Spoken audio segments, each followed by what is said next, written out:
Number 7 na maling akala. Walang interes ang housing loan?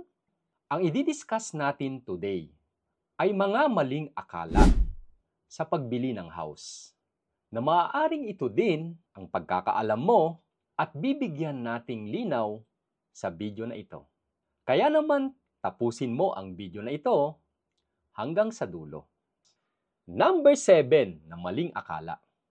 Walang interes ang housing loan? Sa ating mga inquiries, kinukompute natin yung totality ng ating magiging bayad sa buong loan term ng ating loan sa ating property. Of course, ang lalabas po talaga ay more than doubled ang magiging total ng lahat ng ibabayad po natin. For example, sa isang 1 million loan amount, nasa 6K monthly amortization po niyan sa 30 years.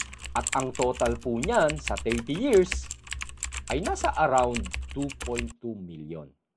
So pag ganon ang ginawa mong pag-compute, magtataka ka, 1 million lang naman yung loan amount, tapos umabot ng 2.2 million lahat. Well, ang sagot po dyan ay dahil ang loan ay merong interest.